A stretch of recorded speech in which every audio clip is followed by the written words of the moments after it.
legal research and then formulate a rule statement in your own words as much as you can. And then, also, of course, citations. So on your outline, you probably want to cite that to show where you got it from, right? And then analysis gets where it's interesting. You're going to be using the facts that you've read for the assignment, and then apply that against the fact pattern that you read on a case law and the rule that applies to this particular situation, the overarching rule. Because when you look at the overarching rule, I always told you guys to break it down into different elements. And so you will be analyzing each point of those elements. Now, when you do that, you'll have multiple paragraphs. I'm not saying write out the entire essay on one full swoop. You just need to outline what is the main focal point of each paragraph that you'll be addressing. Because in the very beginning, I remember in our class, we talked about each paragraph having that thesis statement or that main point in each paragraph, right? And then the rest of our supporting words or phrases and sentences. So you're just going to outline the key points or key ideas in each analysis paragraph, and then you're going to formulate then a conclusion statement later on. Again, simple outline. Nothing too crazy. You're not writing the entire memo or legal memo here. You're just outlining what you plan to write. It's like a roadmap, right? Just a simple summary of how you're going to tackle and what you're going to be talking about. No full-blown arguments need to be analyzed or written down. It's just you highlighting what you're going to be tackling in each paragraph under the analysis section. And then conclusion, obviously, you can practice using the outline form here or the roadmap and just kind of formulate an answer to your issue statement or issue question. So for discussion unit 7, that's what you're doing. So again, use this opportunity to make that outline. Just think about it, right? And then we're going to go into the actual fact pattern here, which is the assignment. Assignment 7. So you have a fact pattern, and you're going to be analyzing that fact pattern, and you're going to be basically writing an IRAC or doing an analysis or an assessment of the case. So the instruction is that you're a paralegal with the firm of Will and Smith. You must research whether Sarah Wakefield can renounce Adam Antwart's will and collect a portion of the estate in your state, which is the state of Georgia. So your jurisdiction when it comes to legal research is state of Georgia. Your firm's client is Sarah Wakefield. She was married to Adam Antwort. Antwort died on April 1st, 2019. You've left, but you're here. Confused. Anyway. Attorney Mom? Yes. That's me. It's my crappy internet. Oh, okay. Sorry about that. I was like, you're here, but why did it say you left? I was like so confused. So anyway, so Antwort died on April 1st, 2019. In your state following a long illness. So Sarah Wakefield's your client, and then she was married to this guy named Adam, and he died in April 1st, 2019 in the state of Georgia after a long illness. Wakefield, which is your client, was Antwort, which is Adam's second wife. She had been married to him for more than 20 years and lived in their home in the terrace of your state. Antwort purchased the home with his first wife, Carrie Mackover. Mackover died in 1995. So let's stop right here. So this guy Adam died in 2019, April 1st, 2019. It says here that your client Wakefield was married to him for more than 20 years. So let's just kind of date back 20 years. Dating back 20 years puts this particular relationship at the beginning of 1999. So when Adam's first wife, this is, again, when you're parsing out information, you need to create a timeline. So you know when, at what year, at what happened, right? So in 1995 is when Adam's first wife had passed away. Her name is Carrie McOver. And then in 1999, which is 4 years later, it looks like Adam remarried to his second wife, Sarah Wakefield, which is your client. Now, during that first marriage, prior to him getting married to your client, Sarah Wakefield, so sometime before 1995, he had purchased a home, a house, with Carrie McOver.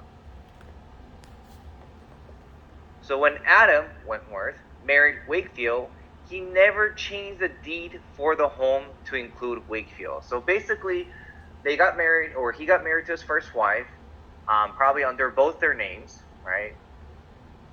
And then when he passed away, or no, actually, when the wife passed away, and then he remarried, his first wife passed away, then he remarried, he never changed the will, or not the will, he never changed the deed to the house. So the deed still had his dead wife, first wife, and his name there.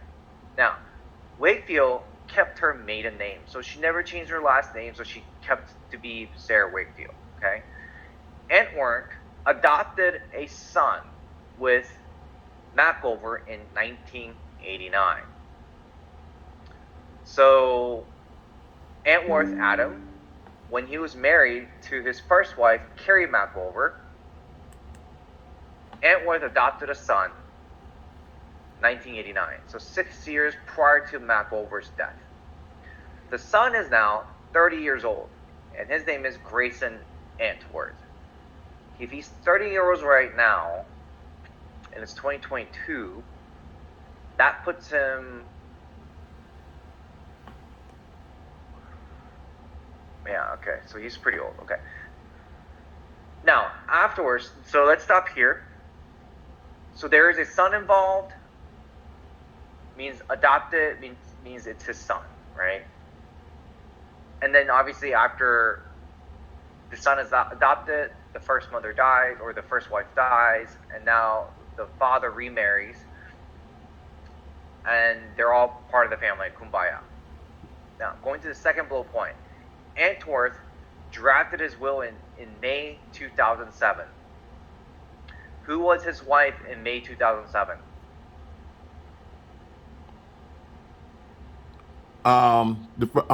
Sarah Wakefield. Sarah, our client, right? Sarah Wakefield was, okay.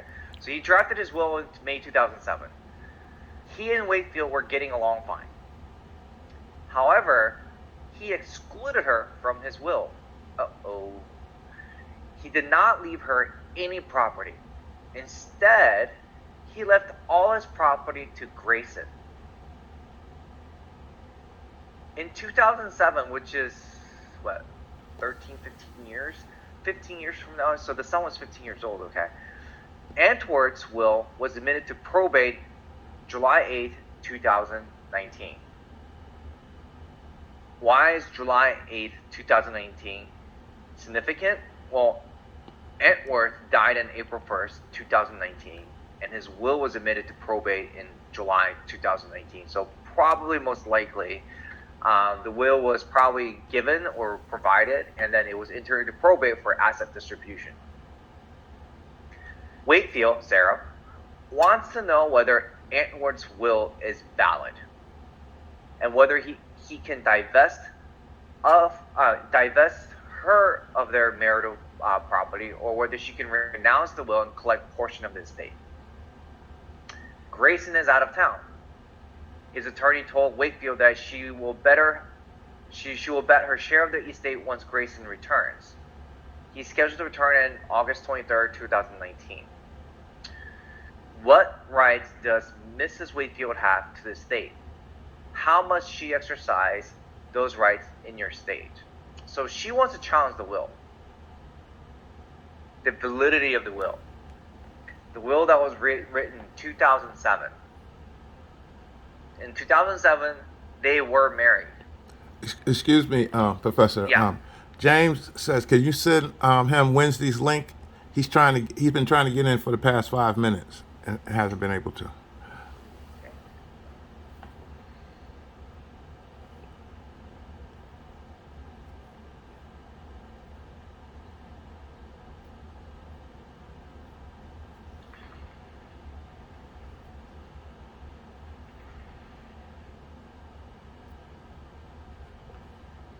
All right. All right.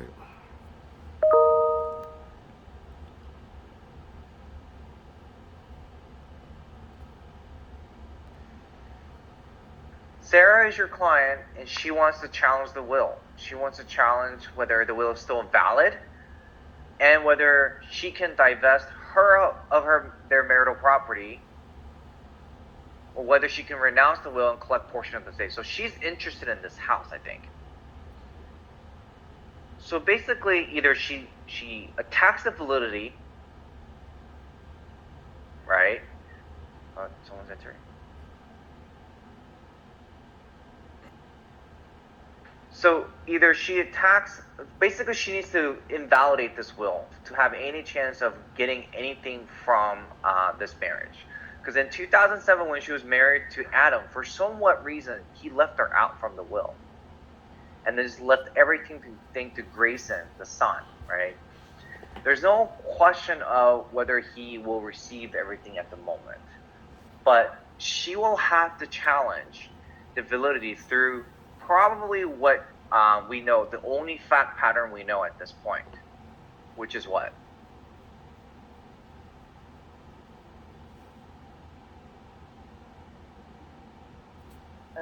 To me, the main fact pattern is he purchased a home while he was married. The first wife passed away.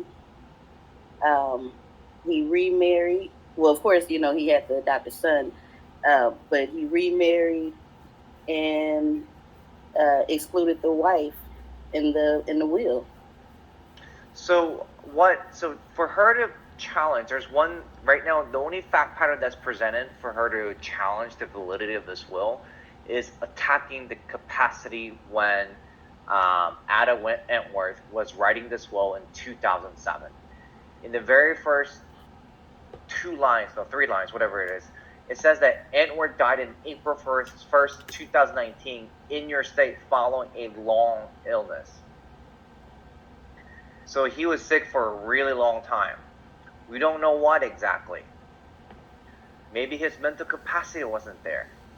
So you'll have to argue mental capacity as one of the reasons on why you're challenging the validity of this will.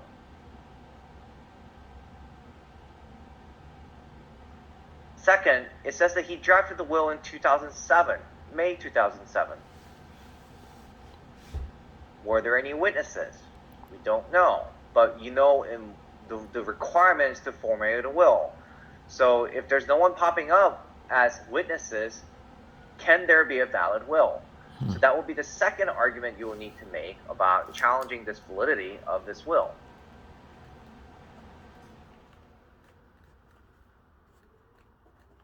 Third is a marital property issue, which is a family law issue. When you're married, obviously, from then point on, whatever you gain can be considered a marital property. Meaning that we don't know what the mortgage situation was when Adam purchased this home. However, maybe there is some payments that went in through mortgage. During the time when she was married, meaning Sarah was married with Adam was sick for many years. So does that mean that she was contributing money to the mortgage? If that's the case, due to the reason of marital property, she may be able to get certain portion of the estate because the contribution she made towards marital property. So there are 3 things there. First theory is to challenge the capacity of Adam Wentworth.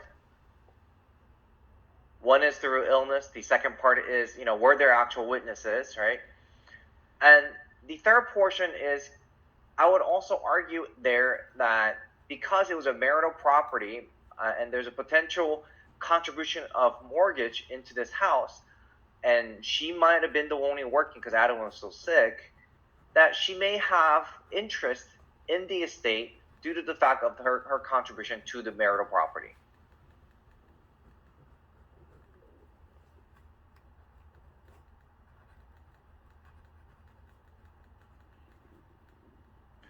So again, the question comes down to what does Mrs. Wakefield have to this estate, and how must she exercise those rights in your state? So you'll have to formulate an issue statement, rule,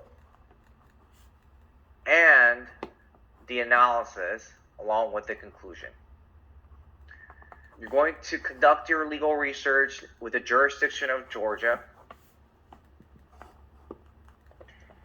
and you're going to cite everything you find and everything you use in text.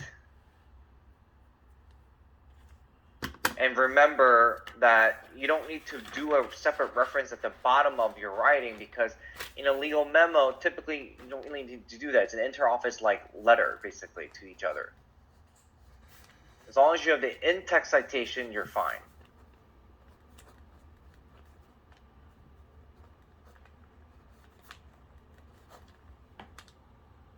You guys are all aware of the OCGAs and different requirements and different laws I provided to you on Monday. Right? Now I just told you about the marital property. Look into that.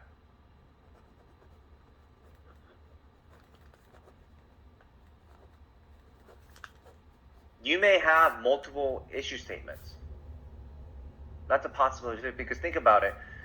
You have to challenge the capacity, mental capacity, right? And then you have to challenge the actual validity, which is the rule, how, what is required to formulate a will. And the third one, you may have an issue with marital property, contribution towards marital property. So that may be a third rule they have to find. So technically, if I were to organize this, I'd probably create 3 separate IRACs. How many IRACs? 3 for Mark, the three different points. One is Yep. sickness. The other one is witness, and the third IRAC would be under marital property. Yep. But so when we go to the outline, we include all this in our outline on this. That's Yeah, what I'm you're really going to confused. outline 3 IRACs, basically. Good night. Okay, we'll outline. Okay, so I think as far as when we say, and I think it was kind of asked before, as far as the fact pattern, because that's where I'm thinking like, okay, it's saying the facts of the case, or is that necessarily saying the factual laws of the case? In this IRAC form, right, you're not going to have a separate fact section. Just, when you were briefing cases, you had a separate fact section. But not when it comes to IRAC. IRAC is you're analyzing the law with the fact pattern that's presented to you, which is this. I highly recommend creating a separate fact for yourself. I'm not saying put it in here, so that you know what's going on, in a chronological order. Because when you need to parse out the facts for you to use to argue a certain point, objectively, that is, you'll need to be able to kind of pull it quickly and in a chronological format. So, for example, you're going to be talking about the first IRAC is capacity. We talked about which OCGA contains capacity requirement, right? So you'll have to talk about when the marriage was formulated, when the first marriage was there, when was the house purchased, and then you'll have to talk about, obviously, when was the will drafted. When you do that, and then you have to sneak in how long was he sick and when he passed away. He drafted his will in 2007, so you'll have to argue that he's been sick for more than 12 years before he passed away. And then at the time of the draft of that will, the capacity may be in question because he may have not been in coherent mind to make that particular will, that he didn't intend to do so. And we have the whole CGA that I provided to you in the key words, right? And then, again, you'll have to throw in intestate or testate. There is a will. So what kind of conveyance is this?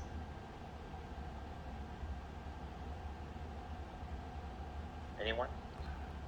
It's not being contested. No, testate or intestate. I'm trying to figure the definition of testate, and I got that on Monday notes, but I don't have them before me now. Hold on. Because there's a will, it is a test state. So you'll have to use these type of keywords in your analysis, and maybe sometimes in your issue and conclusion. But it definitely better be in your analysis. So using your facts here, you're going to compare it to the rule and come up with a conclusion to the issue question you propose.